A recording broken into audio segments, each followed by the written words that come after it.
Grandmaster offered lots of advice in his letter regarding my recent assessments. I didn't think he'd spare a thought for that kind of thing in the middle of an expedition. So, Honorary Knight, if you have the time, do you think you could help me out with my special training? He wants to test me to see if my skills have regressed? I still haven't forgotten how he went easy on me last time. I'm assuming you must have seen him going all out before. When the time comes, you'd better keep an eye on him for me. Ah, the Grand Master. The archives are filled with documents awaiting his review. I'm not letting him run off again until he's finished dealing with every last one. On another note, have you spoken to Jean? I hope she'll finally be able to relax a little once Varka returns. Okay, we'll deliver these letters to the Adventurers Guild and the Cat's Tail. You can just handle the ones for the Angels share. The expedition is finally wrapping up. Oh, I hope the maps I made on our way there are good enough to get them safely home. The Grand Master wrote in his letter that the Boom Blossom Bombs we sent worked really well. He wants to know if we've made any more. Uncle Varka's coming home? Yay! I can't wait to go outside and play with him! Thank you for being such a patient listener. I feel much more settled after talking with you. If you have any spare time, would you mind stopping off to say hello to the other knights? I'm sure they have all missed our honorary knight just as much as I have.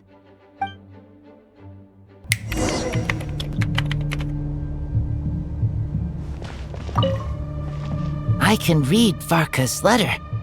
I will try my best to write a reply. A wolf's claws make poor instruments for writing human words. But that token will suffice to convey my thoughts.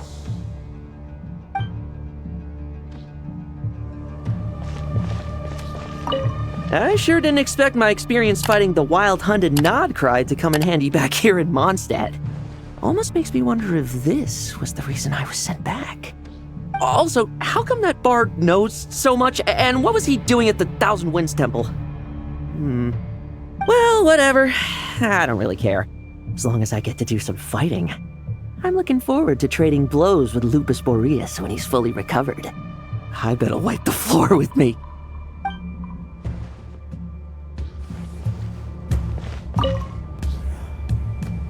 Any questions before you set off? Better ask now. You'll probably have to hit the ground running when you get to Nodcry.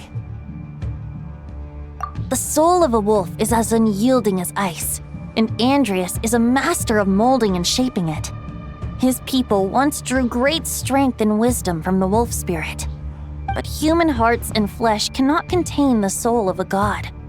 Attempting to place the wolf spirit in a human vessel would slowly devour their sense of self, even if Lupus Majoris did not intend for that to happen. That's why Lupus Majoris developed the technique of imbuing weapons with his soul.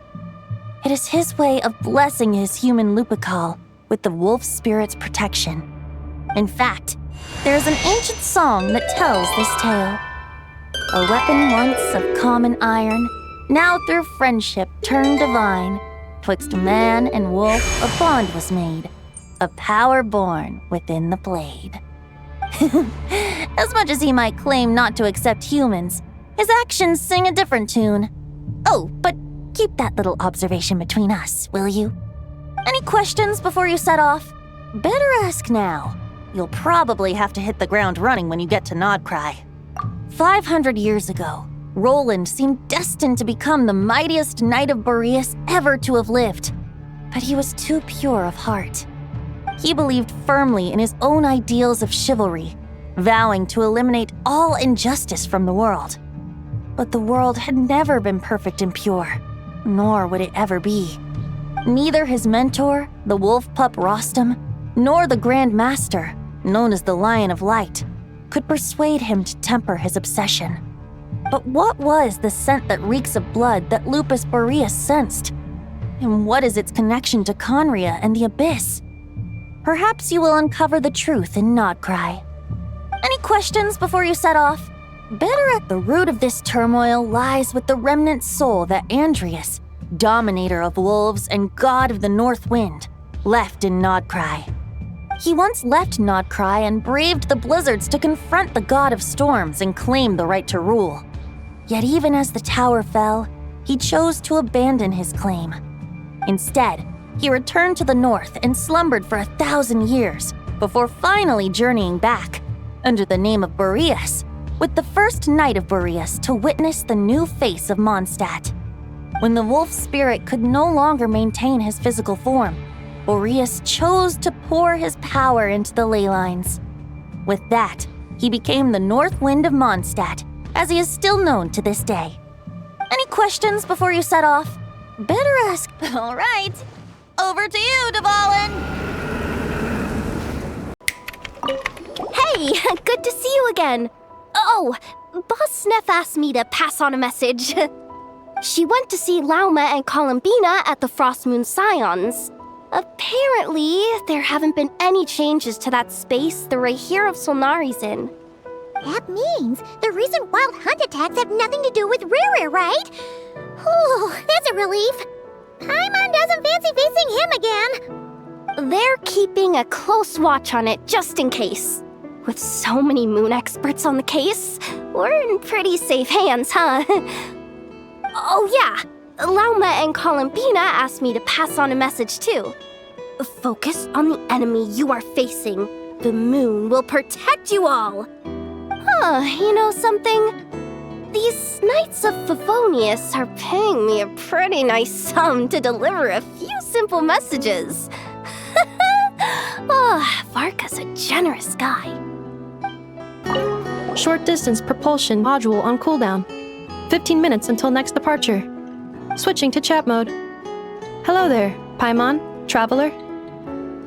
Varka placed a sizable order with the Clink Clink Krumkake craft shop. Aino is hard at work producing the strategic reserve, while I am handling the deliveries. Secondly, I am also here to attend the meeting in her place. Huh? Flins!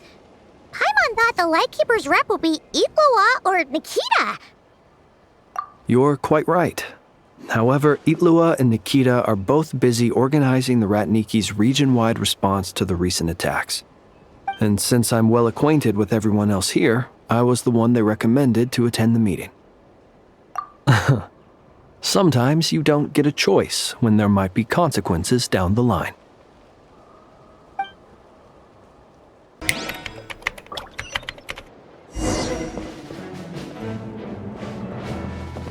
Speaking of contingency plans, I now recall that Varka also made a contingency plan when he asked me to deliver that letter. Perhaps I should ask Aino to prepare some additional backup modules for me.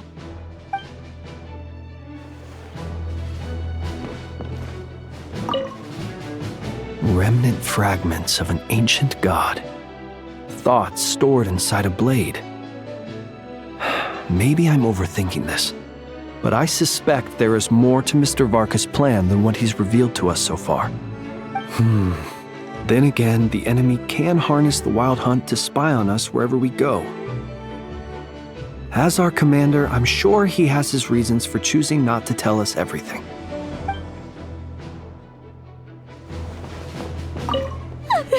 Jahoda, you dummy! You took this stupid job of your own free will! Oh, crying isn't gonna get you out of it!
been a while since I felt this wind on my face. Just how I remember. So, is there anything you'd like to talk about? Now's your chance before I get dragged off to the office. My future. Huh. You may already have learned of this from Barbados or the Hexen Circle, but I glimpsed a reflection of the future in Barbarloth's scryglass.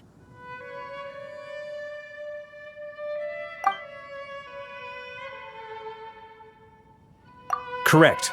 Although as things stand now, I believe we may have changed the course of the future, thanks in no small part to you. Still, after I've tied up some loose ends with the Knights of Favonius, I'll need to make another trip back north. There's still a lot of work to be done at the Nodcry stronghold. Besides, the first group of knights who volunteered to stay there have yet to be relieved of their duty. How could I simply abandon them? Ah, how noble. But be honest, your main reason for going back to Nodcry is so you can dump all your work here on Jean again, isn't it? Wait, seriously?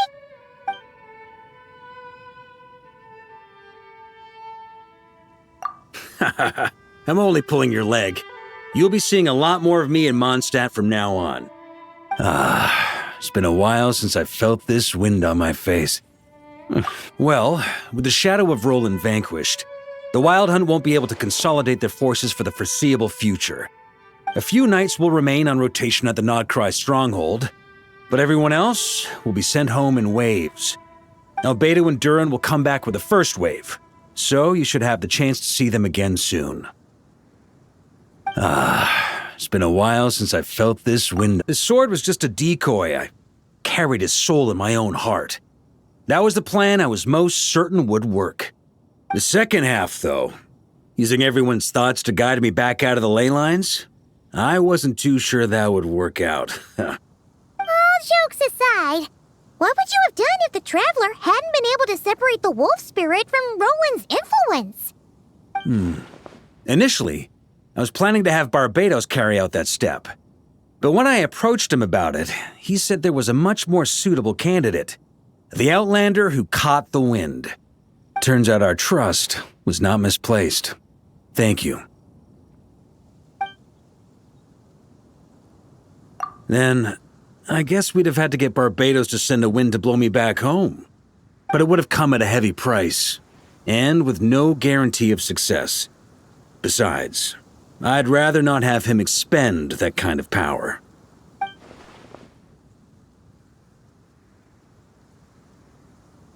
It's a good question. A glass of the finest dandelion wine, perhaps? No doubt I'd have to pay for it with a secret stash of cash in my office. You're dreaming if you think it would have come that cheap.